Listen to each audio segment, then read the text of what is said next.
J'aimerais prendre quelques secondes au milieu de cette interview pour m'adresser à toi qui regarde cette vidéo. Nous allons parler à présent de la spirale dynamique et il faut savoir que la spirale dynamique c'est quelque chose qui est codifié, qui est théorisé, qui est précis. Et donc il va y avoir dans ce qui suit certaines approximations, certaines zones qui ne vont pas être couvertes par notre échange. Nous sommes simplement deux passionnés qui avons pour envie de transmettre notre passion pour la spirale dynamique et pour ce que ça peut occasionner de prise de conscience, de compréhension de soi et du monde, ou de soi au sein du monde. Et donc du coup, c'est vraiment ce qui nous motive. Donc si tu as des compléments à faire, n'hésite pas à les faire en commentaire. Mais si ton envie est de dire que nous ne sommes pas des professionnels formateurs de la spirale dynamique, sache que nous sommes au courant. Merci beaucoup. Et encore, pour témoigner de mon expérience, je me sens tellement démuni, tellement justement les grammaires dont nous disposons et les mots dont nous disposons s'avèrent mais tellement impuissants, tellement en dessous. De la même façon que si tu te fais un voyage aux antéogènes, tu vas tenter de documenter et tu vas te voir en train d'essayer de communiquer ça aux autres et vas dire « Wow, ça te fait tellement pas justice à ce que j'ai vécu !»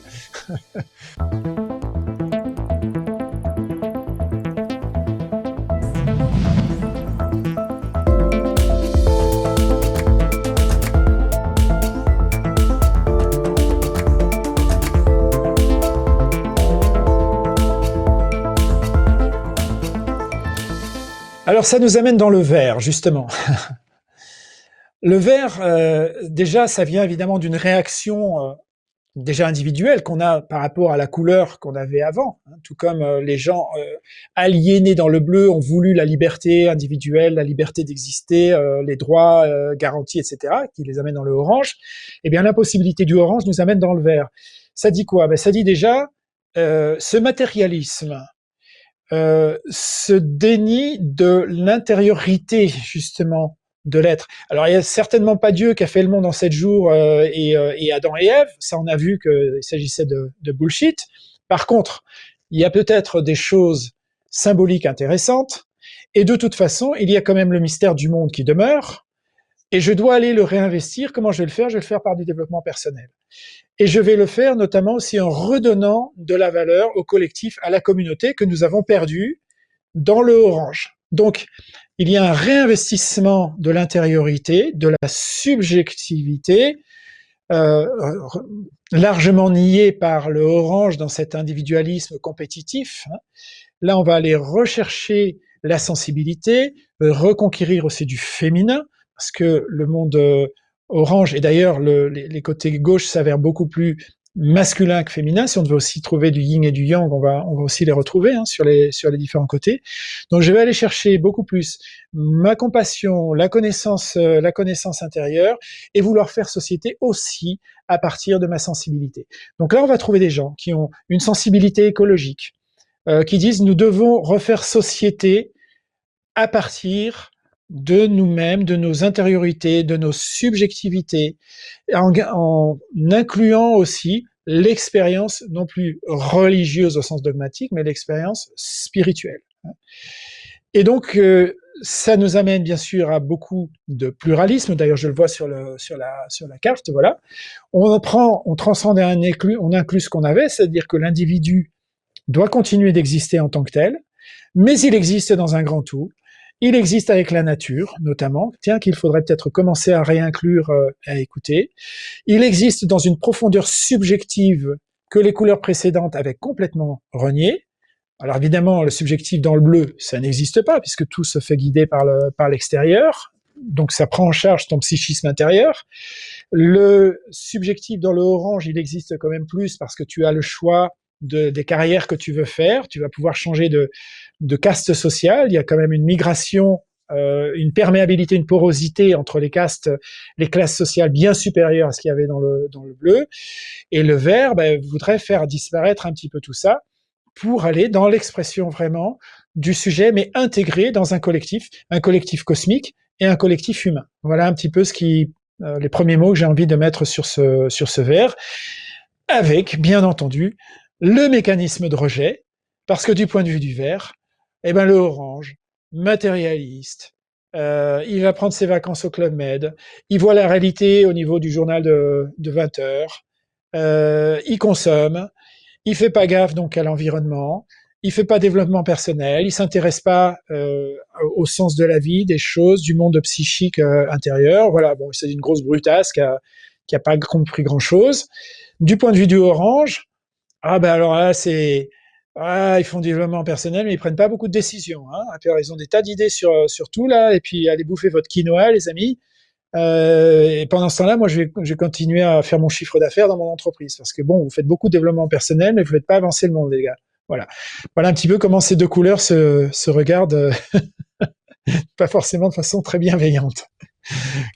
Comment tu décrirais ça, toi? Moi, j'ai envie d'enchaîner en disant, mais même pire encore, Orange va pouvoir vendre du quinoa vert. Absolument. Orange va pouvoir vendre des bouquins de développement personnel qui vont pas très loin à vert. Et Absolument. donc, du coup, il a cette capacité que n'ont pas les autres niveaux à comprendre les niveaux qui sont au-delà de lui. Normalement, quand on est à un niveau, on plafonne et on n'arrive pas à aller à celui d'après, même mentalement, on peut pas se projeter.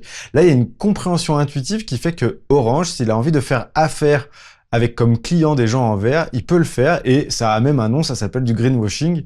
Et c'est pas pour rien, hein, finalement, ce truc-là, c'est que si on gratte, c'est du orange derrière.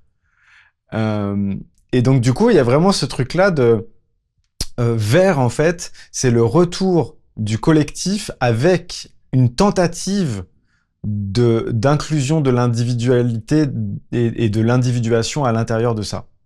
Il y a donc un rapport au temps qui est plus au temps présent pour faire l'état des lieux de comment ça va maintenant, pour pouvoir s'organiser à partir de ça. Donc c'est les tours de parole, c'est la découverte fracassante que l'autre a une sensibilité différente de la mienne. Et c'est seulement là, ouais, ça m'a fait tomber de plusieurs étages. Hein. Je me suis dit, Hmm. c'est incroyable. C'est seulement là, en vert, qu'on comprend que l'autre ressent des choses différentes et que c'est important et que c'est vrai pour lui et que c'est pas du chiquet, c'est pas du cinéma, c'est pas des fantasmes, c'est pas, c'est vrai. Il a un monde émotionnel, il a un vécu. Voilà pourquoi le développement personnel, c'est aussi aller voir ça chez soi. Comprendre que sa subjectivité, son ressenti subjectif, impacte notre façon de voir les choses, de nous considérer nous-mêmes et de considérer les autres, et donc aller à la recherche de ça chez soi et chez les autres, avec une potentielle sacrificialité dans le sens où on peut sacrifier son état du moment pour écouter les autres parce que ça dure très longtemps et on fait des tours de table qui n'en finissent plus. Donc il y a la possibilité en fait en vert, mine de rien, d'avoir un petit côté sacrificiel parce que ça avance peu parce que là, on se met à parler beaucoup parce que ça y est, je ressens des choses, les autres ressentent des choses et donc du coup, on s'arrête quoi. Et on va se faire des feedbacks sans arrêt sur qu'est-ce que tu ressens par rapport à ce que je t'ai dit que je ressentais et qu'est-ce que je ressens par rapport à ce que tu ressens que je ressens et des fois, on n'en finit plus d'être là-dedans et on a du mal à aller dans l'étape d'après. Et donc, vert, c'est à la fois quelque chose qui ouvre sur plus grand et c'est là où le mouvement il est intéressant par rapport à d'autres trucs précédents, à d'autres niveaux précédents, il y a ce double mouvement de, on pourrait presque résumer ça avec le titre du film de Colin Serrault, si je me trompe Je pas, pense qui exactement à est, ça, la belle verte. euh, il y a La Belle Verte, mais il y a, non, alors c'est pas elle, ah, comment elle s'appelle? Je la vois, Agnès Varda, solution locale pour un désordre global. Donc on a cette double spatialisation des choses, c'est-à-dire on retourne un peu à la tribu violette, parce que pour accéder à l'émotionnel de chacun, il va falloir quand même faire des petits groupes. Et en même temps, on a conscience de la totalité des choses, mais avec plus d'expérience des niveaux qui ont séparé violet et vert. Donc il y a eu vraiment de l'expérimentation dans le dur entre les deux. Et on connecte à cette envie qu'on a d'être ensemble dans le moment présent, dans ce grand tout, et d'essayer de comprendre comment on peut faire au mieux avec tout ça, quoi. Donc il y a comme une sorte de pause, exactement l'inspiration que tu es en train de prendre, là, il y a le là-dedans. Oui, et là maintenant, il nous faut effectivement préciser que dans le vert, là, on ne se trouve pas encore dans une couleur qui a réussi à faire société. C'est-à-dire, elle commence à émerger, mais il n'y a pas d'institution. Il n'y a pas de construction à grande échelle. Il s'agit de gens qui vont là-dedans, qui vont le vivre dans des micro-groupes, dans des réseaux, etc.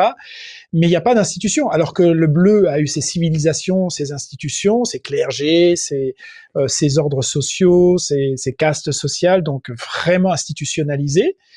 Le Orange également, donc les sociétés de droit, les constitutions, les institutions comme l'ONU, l'OMC, l'OMS, etc., font partie du monde orange, mais le monde vert n'a pas fait société encore.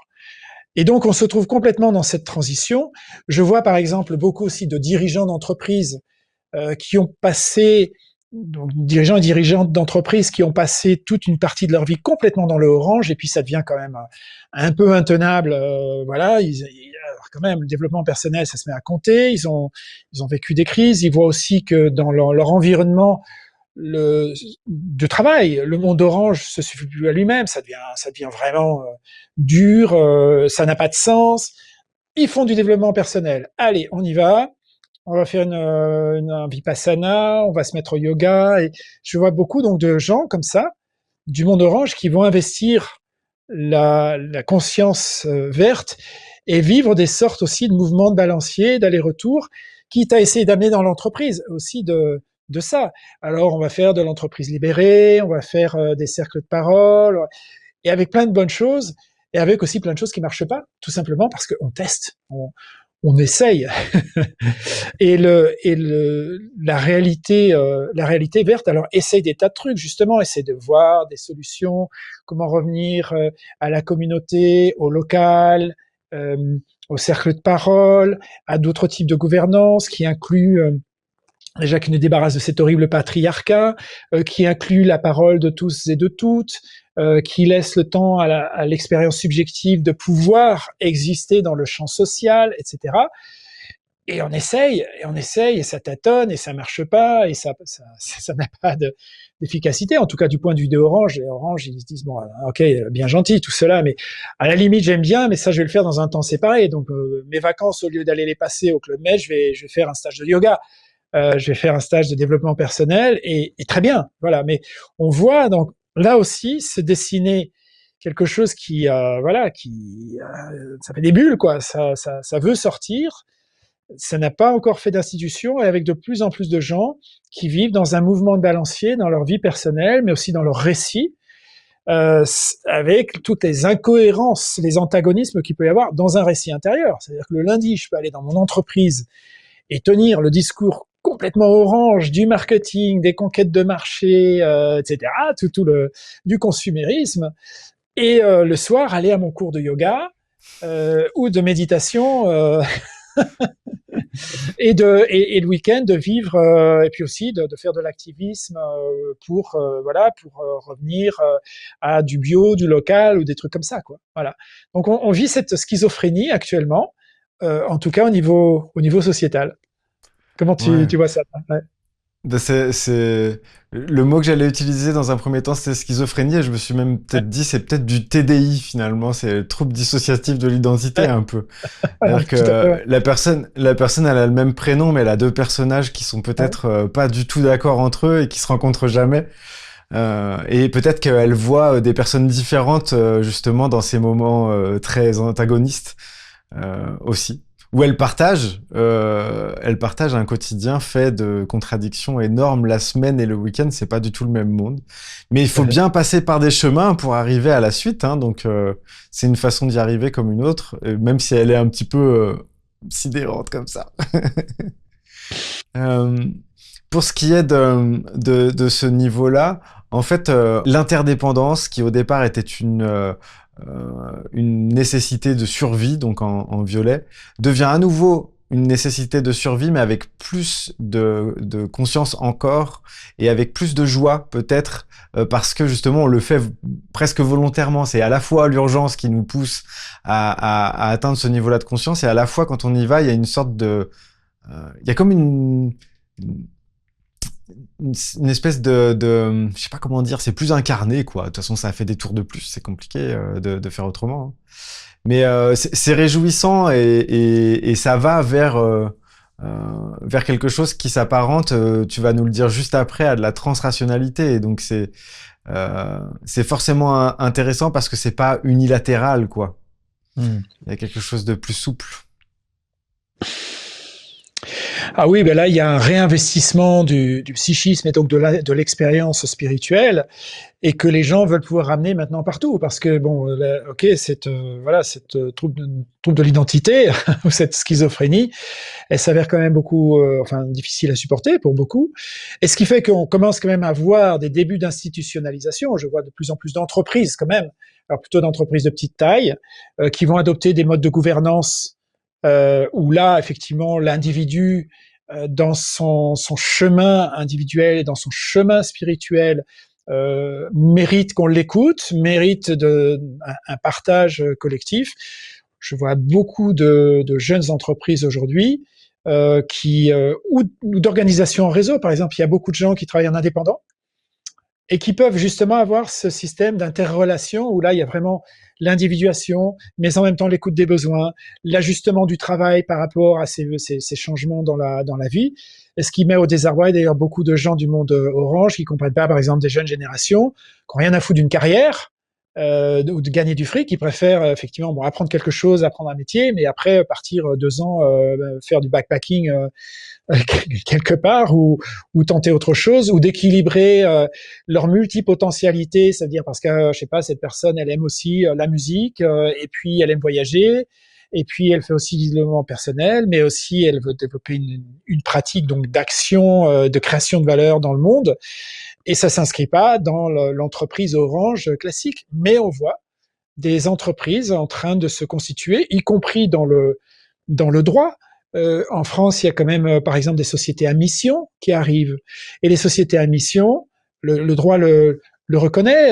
Ça veut dire quand même que le, le but personnel, le sens qu'on va mettre à ces actions compte. Euh, on voit de plus en plus d'entreprises constituées de plusieurs entités juridiques, par exemple une association euh, donc qui va piloter et posséder l'entreprise lucrative en tant que telle. Donc avec une collégialité, des subjectivités, donc des personnes qui là, en fonction de leur être, de leurs émotions, de leur expérience spirituelle du monde, vont s'exprimer entre elles et vont faire des choix, effectivement, guidés par autre chose que simplement le profit et la conquête de nouveaux marchés. Donc petit à petit, on voit bien effectivement que ça commence à prendre des formes, même si le droit aujourd'hui reste complètement taillé pour le orange, même si les systèmes financiers, notamment l'argent, alors là, il s'agit de l'outil du orange parfait, et qu'il va falloir inventer des nouveaux systèmes monétaires et donc des systèmes économiques pour que le vert, pardon, puisse exister en tant que société et de façon efficace, évidemment. Hmm. Ouais, ouais. Bah, c'est passionnant tout ça. J'espère que ça va, tu t'en sors bien, que t'as mis pause quand t'avais besoin d'intégrer et tout, ce qui était en train de se dire, que t'as pris ton petit carnet pour noter les trucs et que t'es toujours avec nous et que tu saignes pas trop du nez, en fait, pour résumer. C'est un peu ça que je me dis. Moi, je suis trop content. Je suis trop content de faire ce petit tour sur la spirale dynamique avec toi et on va du coup continuer. Mais avant tout, je t'avais confié ça en off rapidement la dernière fois. Et la première fois, puisque c'était à la fois la dernière et la première. Euh, je... Le niveau suivant, moi, c'est pas anodin. La rencontre avec la spirale dynamique, ça m'a aussi aidé parce qu'en fait, j'ai l'impression que pendant toute ma vie, je me suis protégé, donc je me suis dans une posture de défense parce qu'en fait, quand on s'adressait à moi depuis un niveau précis, c'est-à-dire qu'il y a des gens qui habitent quand même précisément le niveau bleu particulièrement et orange en ce moment, mais des fois vert aussi. Et rouge, mais j'en ai croisé, mais ça, enfin, je veux dire, je suis suffisamment anti-rouge à l'intérieur de moi pour pas que ça m'ait trop été proposé.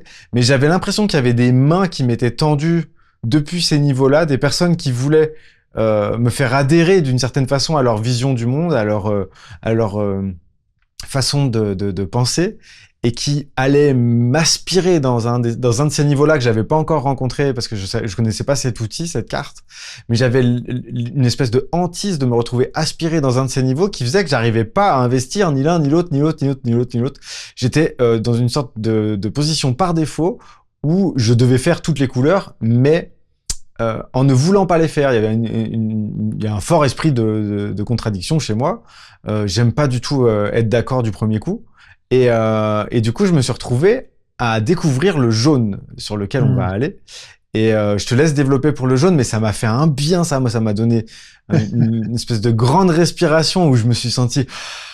Ah, ça y est, c'est ok d'aller faire du rouge de temps en temps, c'est ok d'aller faire du orange de temps en temps, c'est ok d'aller faire du bleu et tout, c'est pas grave. Je vais pas me retrouver à être peinturluré de la tête aux pieds comme un schtroumpf. Ça m'a fait du bien.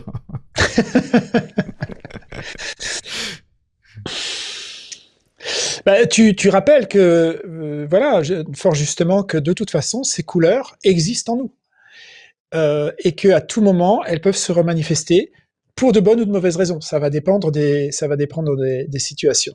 Mais parfois, on peut avoir besoin que le bleu se remanifeste entre nous, les structures psychiques. Tiens, et un moment dans ma vie, peut-être 1 heure dans la journée ou 1 an dans ma vie, j'en sais rien, mais où je vais avoir besoin peut-être d'un ordre extérieur qui va me maintenir par l'extérieur, qui va m'aider à me restructurer, à me reconstruire, par exemple.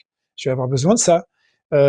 Tiens, à ce moment, tiens, il y a la guerre autour de moi, ou je sais pas quoi, le rouge, ça va me permettre de rester en vie.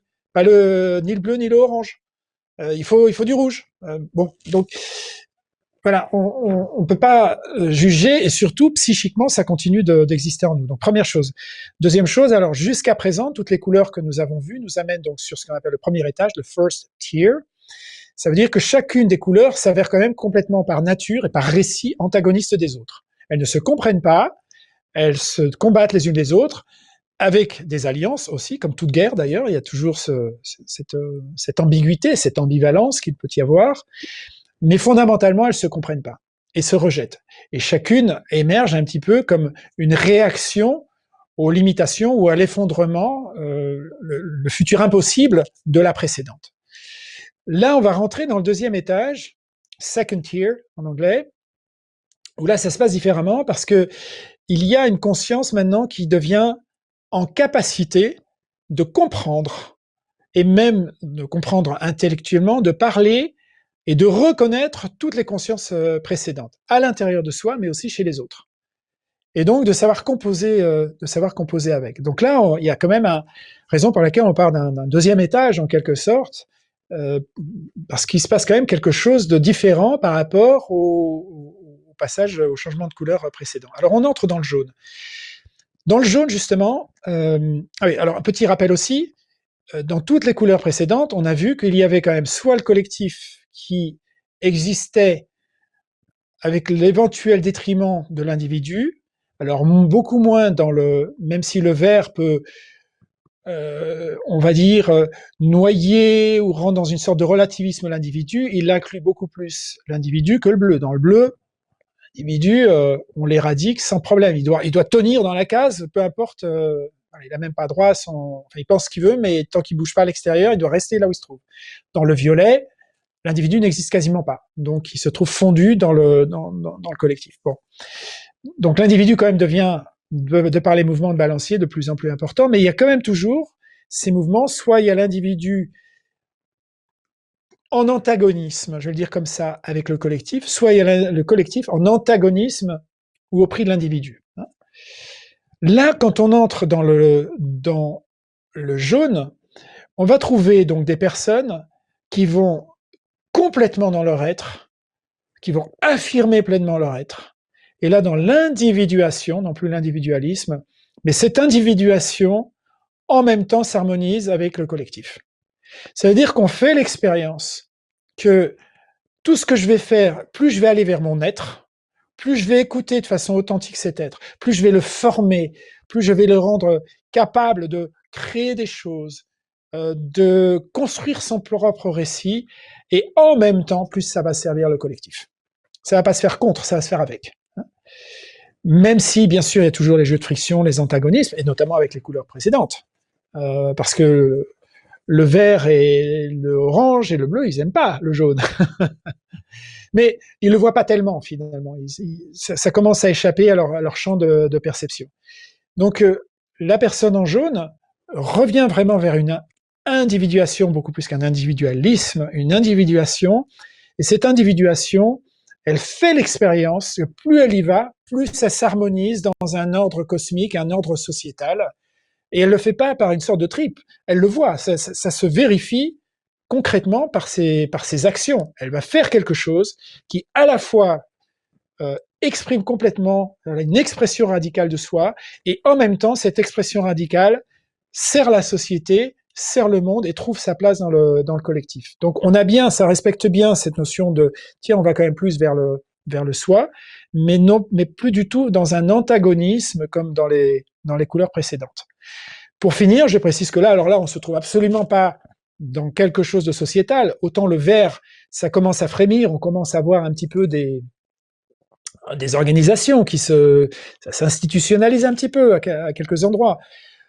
Le jaune, là, on se trouve vraiment dans des tout petits pourcentages de gens. On n'a pas de données exactes, mais probablement de l'ordre de 1, 2%, pas beaucoup plus, quoi. Donc ça veut dire, ou 5, j'en sais rien, on n'a pas de données de toute façon très précises là-dessus, ça dépend des pays aussi, là où ça se passe. Mais voilà, donc on va voir souvent des gens très entreprenants. Alors, soit parce qu'ils font des entreprises éventuellement, soit parce qu'ils entreprennent tout court. Entreprendre, ça, on peut monter une ONG, on peut se mettre à pratiquer un art, etc. Mais ça a quand même un effet d'entraînement, ça a un effet sociétal, ça porte quelque chose. Et il s'agit de gens en charge de leur propre récit. Et un récit qui a la capacité de comprendre les autres, c'est-à-dire qui se veut intégratif pour soi-même, qui a la reconnaissance de ses autres parties, y compris des conflits intérieurs, mais qui a aussi la capacité de reconnaître là où se trouvent les autres dans leur propre récit. Voilà comment je le décrirais. Et toi? Eh ben, ce niveau jaune, comme je te le disais juste avant, il a été une grande bouffée d'oxygène. Je me prétends pas allumer en jaune en permanence, mais c'est l'endroit où je me sens chez moi. C'est d'une certitude que je peux pas passer sous le tapis sous prétexte d'être humble ou je sais pas quoi. C'est tellement évident que c'est un endroit où c'est l'endroit où j'aspire à passer le plus de temps à partir de maintenant, voire plus, mais c'est pas primordial. Je pense que vraiment, c'est juste, ça a déclenché le fait de rencontrer ça à l'intérieur de moi et de temps en temps clignoter à cet endroit-là. C'est ce qui fait, je crois, mon bonheur d'être un humain. C'est ce qui fait, ma sensation de satiété ou je sais pas comment dire. C'est pas, non, ça veut pas dire que j'ai pas assez mangé. C'est mon état de satiété et de gourmandise en même temps. Il y a un truc vraiment magique à cet endroit-là qui se passe pour moi et qui fait que je peux me sentir apaisé et à ma place quand je suis dans cet endroit-là.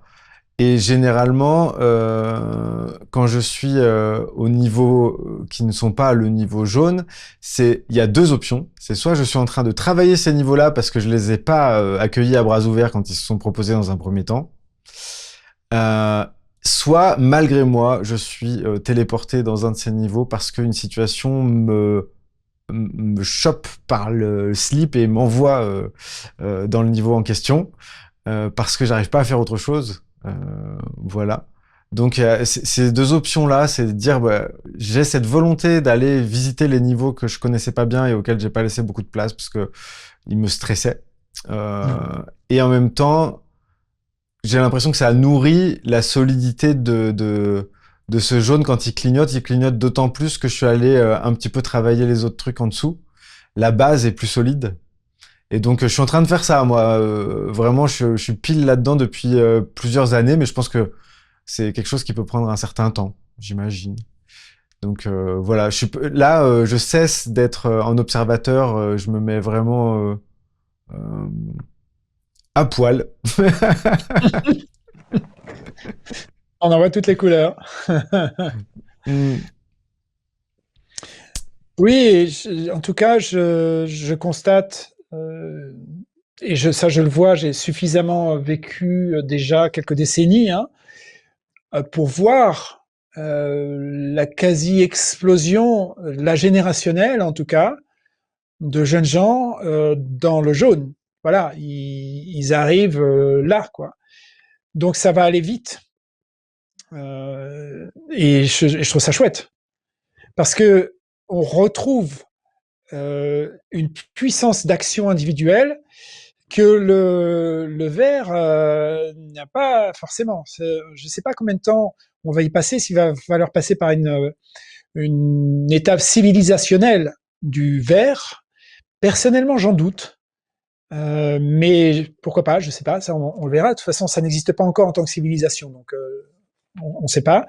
Mais je trouve dans cette accélération évolutionnaire, je vois de plus en plus donc de jeunes gens. Il y en a tous âges, bien sûr, mais voilà, il y a quand même là une nouvelle génération qui arrive et de gens sacrément dans le jaune, donc qui vont vers eux-mêmes, qui n'ont pas à lutter 20 ans ou 30 ans de leur vie pour conquérir leur individuation. Ils l'ont déjà quasiment dès le départ, avec souvent des parents, des milieux sociaux qui ne les ont pas découragés de ça, au contraire, qui les ont encouragés, et qui savent bien se servir des couleurs précédentes. Ça veut dire, oui, il y a bien le vert en eux, ils font faire, ou elles vont faire du développement personnel, écouter toute cette partie intérieure. Et oui, il y a ce monde orange là où on entreprend, on peut faire des tas de trucs, et ils peuvent s'en servir à leur avantage, mais tout en faisant une transition, une transmutation vers d'autres possibilités. Donc je trouve ça très intéressant d'observer ça. Et pour moi, je te vois complètement dans cette. Pour moi, tu fais sans aucun doute partie de ces personnes. Regarde, je veux dire, tu as vécu dans ce que j'ai entendu de toi et dans nos conversations aussi. Je veux dire, tu as vécu des crises, tu as vu que ça collait pas pour toi dans les autres propositions de récits qui existent. Tu t'y retrouvais pas du tout. Tout en pouvant voir quand même des choses que ça active en toi, parce que bah oui, elles existent aussi quand même. Et te voici là, aujourd'hui, complètement dans ton axe, en train de faire ce qui te passionne, ce qui te fait grandir, ce qui t'amène en même temps ta propre thérapie, et ce qui fait du bien au monde. Et ben là, on se trouve complètement dans le cahier des charges. Je veux dire, tu entreprends quelque chose, ça sert les autres, et en même temps, tu vas dans l'expression pleine et entière de ton être. Et ça continuera d'évoluer de la façon dont ça doit évoluer. C'est-à-dire que peut-être dans 1 an, dans 5 ans, tu feras complètement autre chose, mais toujours dans cette même dynamique, ton être, et ça te nourrit, et en même temps, ça fait société. Pas mal. Hmm. Bah, je suis touché par ton retour, je te remercie, ça fait du bien quand c'est vu, ça. Ça fait du bien quand c'est vu, parce que bon, quand on le vit, c'est chouette, et quand on le vit et que c'est vu, c'est encore plus goûtu, c'est encore plus... Là, justement, c'est aussi ça qu'on fait tous les deux, on joue à un endroit où on sait qu'on est vu d'une façon qui est peut-être pas accessible tous les jours. J'imagine que c'est plus mon cas que ton cas, mais bon, quand même. J'imagine que tu crées plus d'interactions avec des gens, t'as plus de vécu dans ces dimensions-là, et t'as fait plus d'actions. Et donc, du coup, à ce titre-là, t'as peut-être été vu plus par des gens différents, éclairés, mais avec cette conscience de ce que tu as, qui est visible, qui est là, qui est présent, et que j'apprécie, et que je te remercie d'amener dans cet échange. J'aimerais finir ce que moi j'avais compris de Jaune aussi, c'était l'aspect collaboratif, c'est-à-dire faire de la collaboration temporaire avec des groupes. C'est un niveau individuel, mais qui peut, le temps que c'est juste pour lui, intégrer des groupes temporairement de manière à je sais pas comment expliquer ça, mais ça va lui servir à comprendre des choses, à être en immersion. Et puis au moment où ce sera plus juste pour lui, parce qu'il verra sans doute les dysfonctionnements, les endroits où les gens se sacrifient pour être en groupe, il va repartir son chemin. Après avoir mis peut-être en lumière ces endroits-là, en disant bon, vous prenez pas, mais en tout cas c'est ça qui fait que je m'en vais. Ces dysfonctionnements-là. Et en même temps, moi, je me retrouve aussi avec la douleur de pas savoir faire du groupe sur du long terme, mais ça viendra peut-être à un moment donné. Du groupe plus que deux, j'entends. Voilà. Ben, pour moi, il y a même carrément un autre paradigme qui nous fait sortir justement de ce dualisme et de cette opposition entre l'individu et le collectif. On devient une sorte d'individu collectif. Ça veut dire qu'il y a une intégration. Euh, donc cet antagonisme je veux dire, disparaît. Et on le voit notamment par la capacité de ces personnes de créer des agrégats avec d'autres personnes qui vont faire groupe, qui vont faire collectif, le temps nécessaire pour ça. Le temps nécessaire d'une entente, le temps nécessaire d'un récit peut-être éphémère, le temps nécessaire d'un projet ensemble, et hop, se déconstruire et se reconstruire. Il y a vraiment quelque chose, si on devait faire des graphes sociaux, là, donc de structure non plus pyramidale, mais complètement organique, euh, complètement neuronale. D'ailleurs, on parle aussi de plus en plus d'entreprises neuronales, etc. Bon, il y a un peu un hype aussi là-dessus, mais qui dit quand même quelque chose. Ça veut dire de sociétés dans lesquelles les gens fonctionnent en tant qu'eux-mêmes. Donc, ça veut dire une plasticité de l'organisation, parce que tu ne peux plus rentrer dans un poste. Tu vois, tu ne peux plus rentrer dans une boîte pour rentrer dans un poste, tu vois. Ce truc complètement minéral, cette Hmm. dialectique minérale de l'entreprise d'avant, on la voit comme une sorte de grand rouage, d'une grande usine, si tu veux, tu vois, où chacun fonctionne comme un rouage. Non, là, on a des êtres individués, donc imprévisibles, donc les chaînes de commandement, ça marche pas. Par contre, enfin, j'entends rigide, ça veut dire inscrite dans le tissu social. Tu peux t'inscrire dans une chaîne de commandement, ça veut dire devenir exécutant dans un projet, t'as pas de problème à le faire, et dans un autre, tu valides, et ainsi de suite. Mais ça fonctionne de façon complètement neuronale et complètement organique.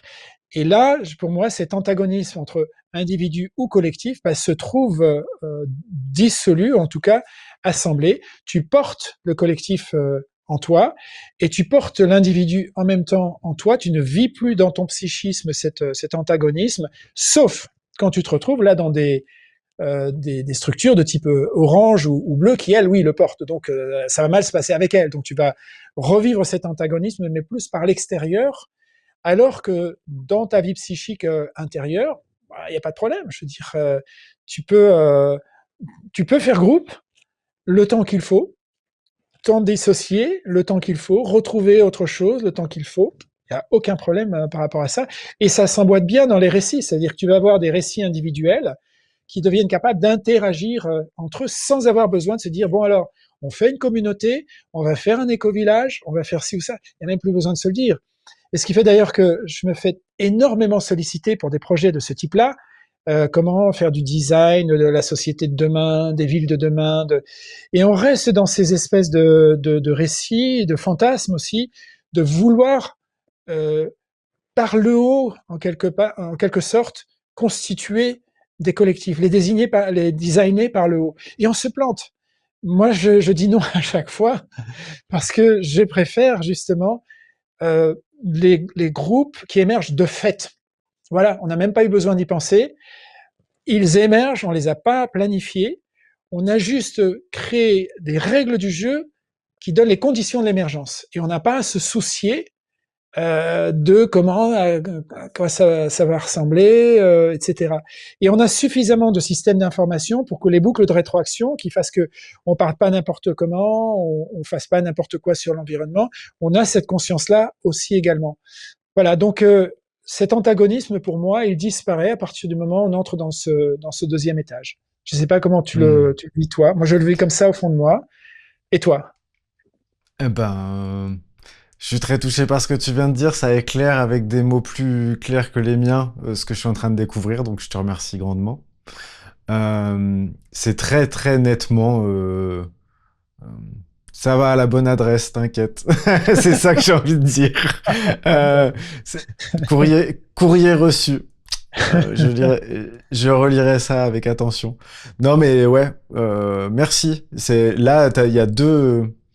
y avait deux gros axes à ce que tu m'as amené là, et je trouve ça très juste, et je te remercie beaucoup pour ça et pour le reste. Et donc, si on revient à ce niveau jaune pour terminer de le traiter et passer au dernier niveau connu de cette spirale, puisque elle est pas faite pour s'arrêter en turquoise, elle peut continuer derrière. Euh, ce niveau jaune là, il est il est l'intégration de l'humanité à l'intérieur de soi aussi. Donc du coup, le fait d'essayer. Alors évidemment, quand on est vraiment confronté de façon concrète à un endroit qui fonctionne un peu trop clairement d'une façon qui nous plaît moyen, ça peut être compliqué de pas être en réaction et de pas être en régression à l'intérieur de soi de comportement. Mais par contre, le fait de comprendre pourquoi ça existe, pourquoi c'est là, à quoi ça a servi et qu'est-ce qui fait qu'il y a encore des vestiges de ce truc-là, c'est ok et ça fait intégrer ces parts de l'humanité qu'on avait tendance à trouver animales ou régressives ou urticantes ou un peu comme les moustiques. Voilà, le rouge pour moi c'était le moustique de la spirale quoi. Et du coup maintenant je comprends à quoi ça a servi et en quoi c'était utile et en quoi c'est encore utile à des gens bien souvent et en quoi ça peut m'être utile à l'endroit où je vais ouvrir aussi cette possibilité d'aller le visiter. Et je trouve ça vraiment chouette.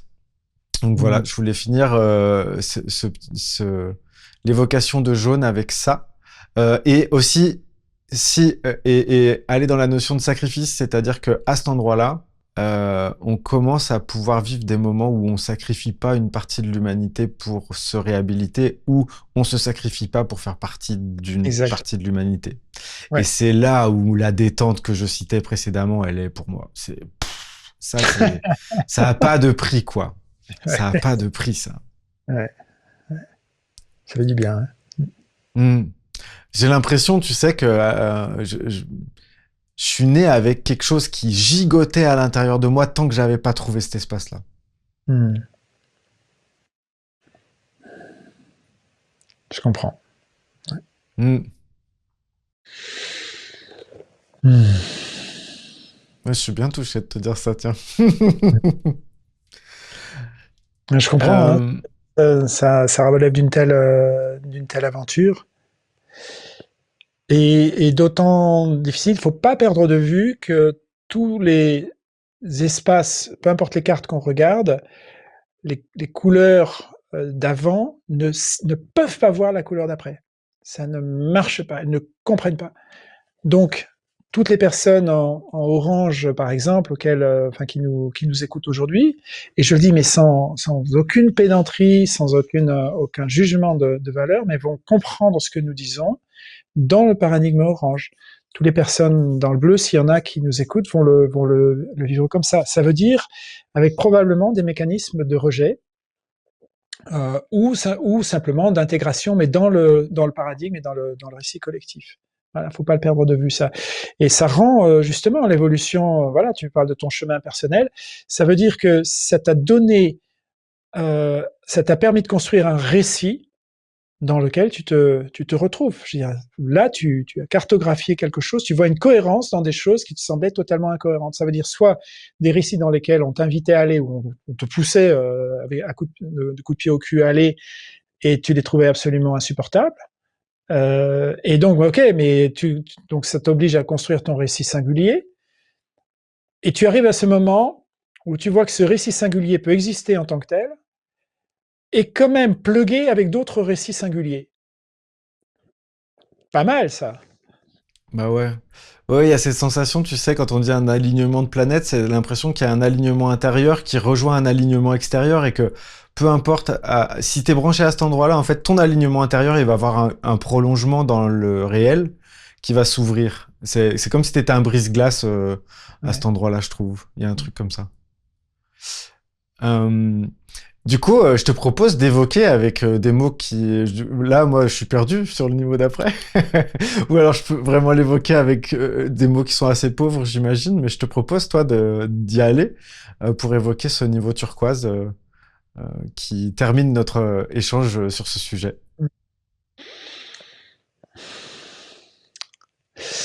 Eh bien, il y a ensuite cette expérience de la conscience en tant que telle, au-delà, on va dire, d'une vision intellectuelle philosophique qu'on peut avoir, je sais pas, d'une philosophie moniste, par exemple. Donc, on vit dans un grand tout, il n'y a pas de différence entre l'esprit et la matière. Tu vois, on peut avoir, par exemple, ce genre de philosophie. On peut construire des hypothèses intellectuelles, mais là, je parle vraiment de faire l'expérience euh, de ce flux de conscience qui nous traverse et que vivre ne veut pas forcément dire agir, j'entends dans la dialectique de la causalité. Hein. Ça nous amène aussi à questionner justement les structures de langue, enfin toutes les structures, parce que l'on fait l'expérience qu'il y a une autre réalité et que cette réalité a une puissance opérative considérable. Donc il ne s'agit pas simplement d'aller justement dans la profondeur de la conscience, il y a aussi, bien sûr, il y a la partie conscience ontique, mais il y a une épistémologie euh, prête à se révéler, notamment, par exemple, dans le fait de faire l'expérience des synchronicités. Là, je dis pas qu'on les a pas ailleurs, attention, on peut les faire, mais là, ça devient une réalité psychique omniprésente. Euh, on fait l'expérience que les forces qui créent le manifesté de l'univers vont bien au-delà de tous les récits qu'on a pu entendre, y compris ceux de la science, donc les récits des causalités, les récits des petites particules qui s'entrechoquent, euh, le récit qui a de la matière et de l'esprit, éventuellement, etc. On fait cette expérience que les choses qui mettent le monde en mouvement obéissent à des lois encore plus profondes. Ça ne renie pas les lois qu'on a connues jusqu'à présent, mais il y a des choses qui peuvent transformer le monde et soi, et le psychisme et la conscience, simplement en allant aussi visiter sa propre conscience. Il y a des choses qui peuvent passer par la non-action. Il y a des choses qui peuvent se manifester parce que on a pris ce temps de respiration dans une conversation, ou parce qu'on a dit laissez venir le mot juste et on sait que ça va tout changer, y compris maintenant, mais y compris dans l'ordre cosmique, dans les mois, les décennies, les millions d'années qui vont venir. On fait cette expérience. Et il s'agit d'une expérience extrêmement profonde et tellement forte que on ne se sent plus nécessairement dirigé vers un besoin d'action. J'entends ah, il faut que j'entreprenne, il faut que je produise telle chose. On peut tout aussi bien faire l'expérience, je vais pas dire d'une inaction, parce que ça, on veut dire le contraire de l'action, mais d'une non-action ou d'une a-action. Ça veut dire de sortir de cette expérience-là. Encore une fois, ça transcende et ça inclut. Ça veut dire que tous les autres niveaux restent. Mais une conscience qui va donc dans le bleu ne peut pas dissocier ce qui se passe ici et maintenant dans le psychisme intérieur et ce qui se passe dans le cosmos. Ça relève de la même chose. Ces oppositions entre l'intériorité subjective et l'extériorité objective s'estompent complètement, elles n'ont plus de sens. Ce regard sur le monde simplement par des causalités, si je veux obtenir ça, voilà toutes les rétroactions qu'il va falloir que je fasse, ça reste valable, mais ça suffit pas. Il y a plein d'autres choses qui se passent et qu'on peut aller chercher et aussi activer. Voilà. Alors là, on touche à une toute petite portion d'humains.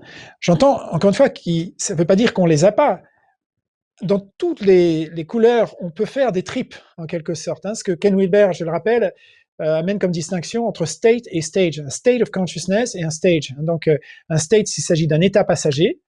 Et un stage, ça veut dire qu'on vient psychiquement s'installer dedans. On vit dedans, ça constitue notre réalité, et nos récits aussi vont se constituer à partir de ça.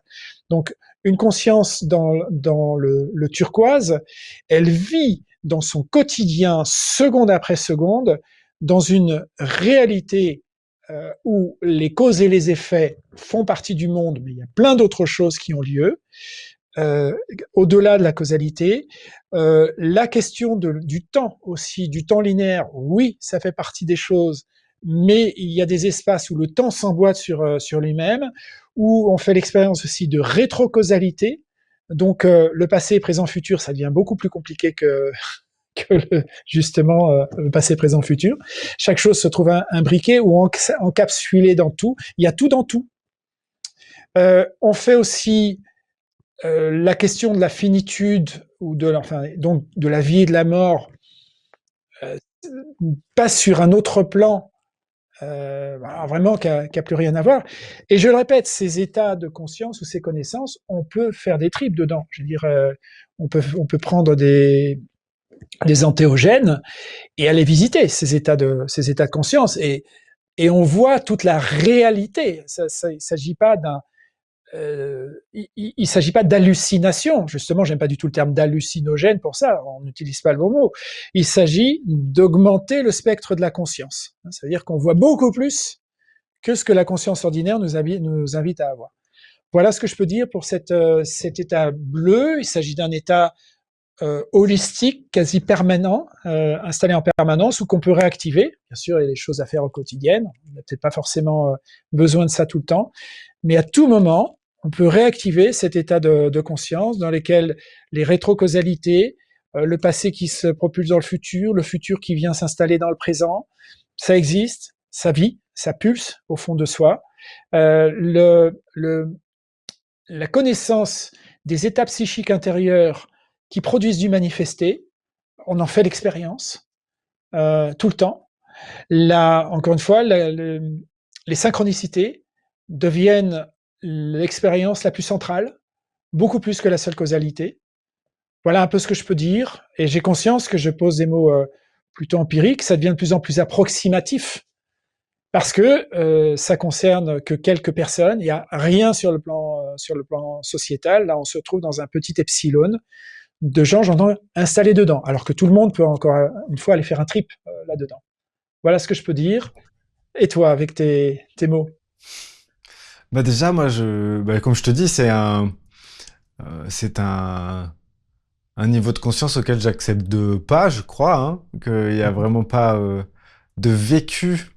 Il y a une intuition de ça, mais c'est pas une expérience, c'est une intuition. Mhm.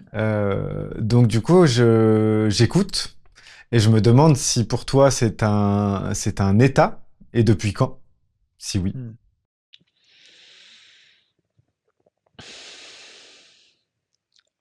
Alors un état, oui, ça, il n'y a pas il a pas de doute. Euh, Ce qui fait que je n'ai pas de problème, par exemple, à ne pas me manifester dans le monde. Euh, ça peut pas, enfin, il n'y a pas d'enjeu là-dessus. Il y en a plus, en tout cas. Depuis quand, je sais pas, parce que tu sais, ces passages-là, je pense que tu peux en témoigner aussi pour toi-même sur le jaune. On y va un petit peu sur certaines parties de l'être à certains moments, et puis on régresse un petit peu. Enfin, ça se fait pas du tout de façon linéaire. C'est pas tiens, je saute à pieds joints et puis j'y vais, et je me retrouve dans le gué de la rivière, quoi, tu vois. Donc non, je peux pas vraiment donner de date. Bon, il y a toujours quelques passages qu'on peut faire. Par exemple, quand en 2011, je choisis de vivre dans l'économie du don et de ne vivre que comme ça, il y a clairement un mouvement d'incarnation là-dedans. Euh, mais en même temps, sans que je me le dise de façon aussi claire à ce moment-là.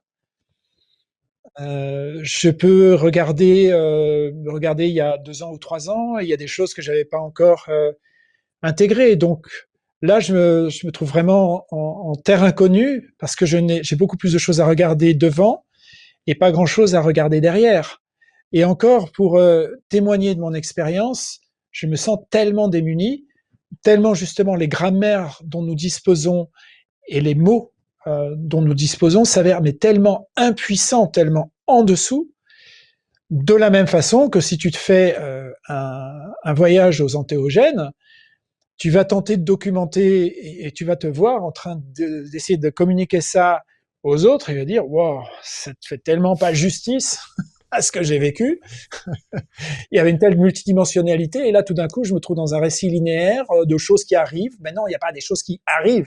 Il y a 1 milliard, une trame de superposition neuronale d'événements qui interagissent et de vécus qui agissent en plusieurs endroits de manière non locale en même temps qu'aucun récit sous forme narrative ne peut décrire. Donc là, tu vis là-dedans. Donc ça reste difficile à, Hmm.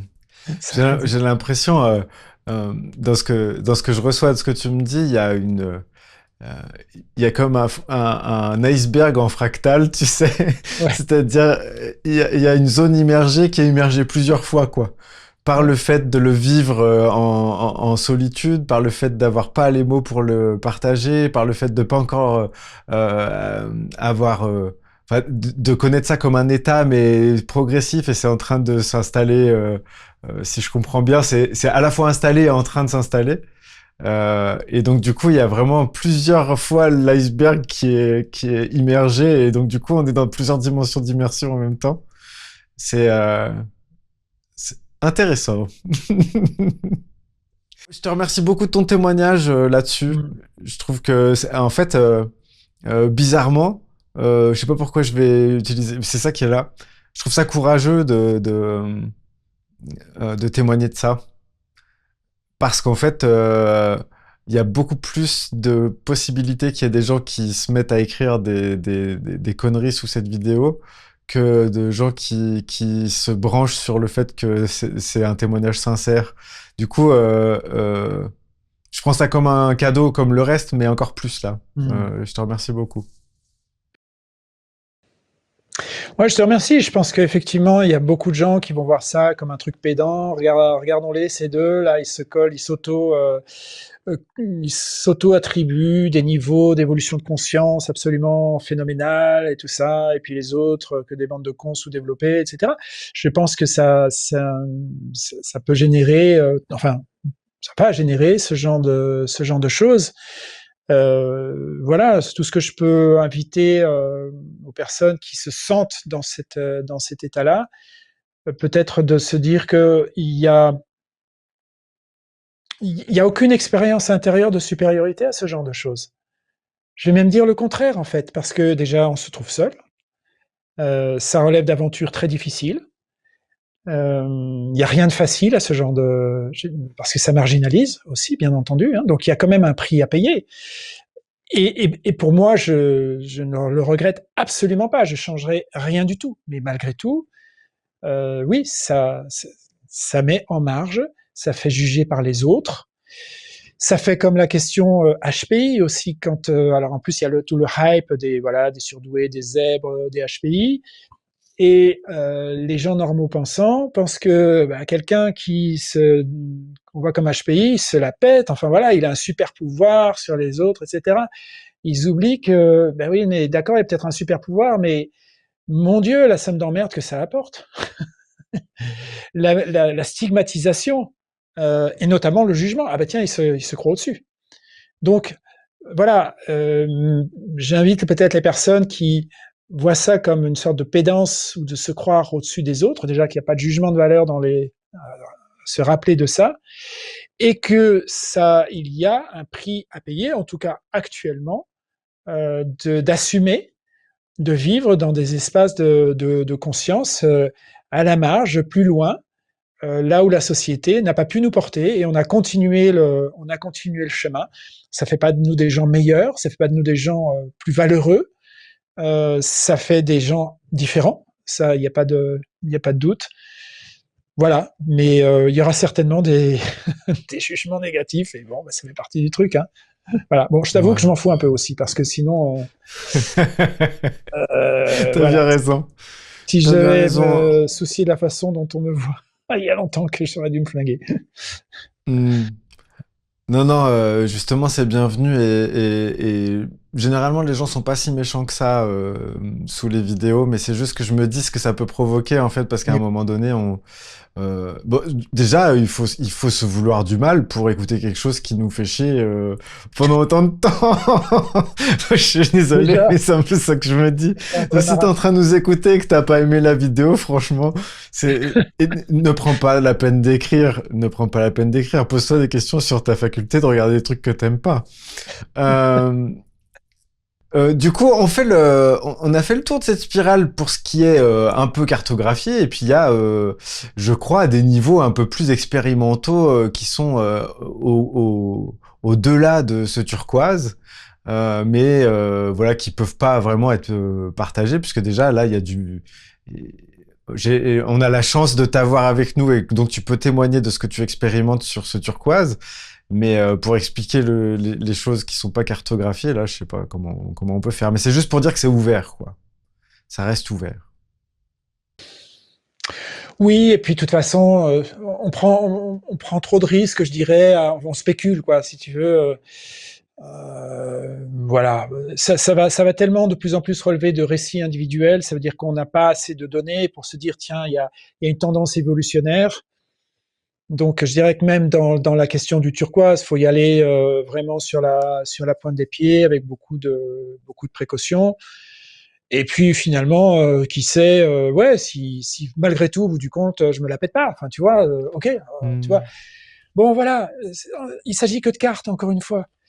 Ouais. Après, voilà, faut rester sur la réalité du terrain. Que font les gens, comment ils se manifestent, quels récits ils ont, quels récits j'ai, quels récits tu as, quelle compassion avons-nous vis-à-vis des autres êtres, ça pour moi, voilà, tu vois, par exemple, là où j'aime bien les cercles de considération, ça dit peut-être plus quelque chose par rapport aux autres. Euh, Quels autres êtres j'inclus et dont j'ai envie de prendre soin. Tu vois, la spirale dynamique le dit moins, ça justement, parce que ça constitue pas sa fonction. Tu vois, raison pour laquelle j'aime Hmm. bien. Elle a une autre fonction. Elle parle des systèmes de valeurs, de comment on voit le monde, la réalité, comment on agit dans le monde. Et tu vois, cette superposition, elle se complète en fait ces cartes-là. Et si on en voit d'autres dans d'autres entretiens, on verra aussi qu'elles se superposent. Hmm. Voilà, je Ouais. crois qu'on a fait un gros Ben, morceau là. on a fait un gros morceau et c'est vraiment un outil précieux dans le sens où ça permet donc il faut laisser un petit peu les choses s'intégrer ou voir réécouter, prendre des notes, etc. Mais une fois que ça c'est un petit peu vivant, on peut justement cesser de voir cette image fixe que je passe régulièrement pour quand même que ça se rafraîchisse au niveau de la succession de ces niveaux-là. Mais on peut voir justement les sandwichs de couleur froide, les sandwichs de couleur chaude, on peut voir dans quel état nous ça nous met, parce qu'on peut être en réaction à un milieu bleu en devenant rouge, on peut et tous ces trucs là en fait c'est très vivant, c'est très vivace et cette carte elle est quand même assez ouais assez précieuse en tout cas dans mon vécu évidemment. Mm. Chacun fait ce qu'il veut avec ce qu'il a envie. Donc je te remercie d'avoir fait ce tour, ce grand tour avec moi là-dessus. Euh, J'évoquerai une dernière carte qui est le pré-rationnel, rationnel, transrationnel, simplement en disant que si on devait l'appliquer à cette carte-là, on serait en pré-rationnel jusqu'à bleu et on serait en rationnel en orange et en transrationnel à partir de vert. Est-ce que c'est OK pour toi ça? Tout à fait. Alors sur le vert, il faudra distinguer un petit peu parce que je vois beaucoup de gens aussi dans le pré-rationnel dans le vert. C'est-à-dire il y a une régression qui vont, voilà, on va retrouver par exemple beaucoup de New Age aussi dedans et de choses donc pas forcément validées par le rationnel. En fait, le transrationnel, il peut y avoir comme ça des fulgurances, et on en parlera peut-être une autre fois, justement, sinon je crois qu'on va surcharger, on va faire péter les fusibles là. Mais oui, oui, grosso modo, complètement, ça se superpose comme ça, oui. Hmm. Ok. Bah, il me semble juste que quand on est en vert, on a tendance à justement être que du côté couleur froide, donc collective, et que du coup on fait une sorte de déni sur l'autre côté de la spirale, et que donc du coup on est à la fois en train de réveiller du bleu et du violet, et donc peut-être qu'on fait du vert basé sur du bleu des fois. Enfin bon, bref. On rentre dans des spéculations mais justement, ça permet de rigoler à ce point-là, quoi, de voir que des fois, on fait quelque chose dans une couleur et on est quand même, nos pieds, ils sont posés sur la couleur du dessous, d'une certaine façon, dans la même, le collectif d'un côté, l'individuel de l'autre. Des fois, on fonctionne comme ça. Bref.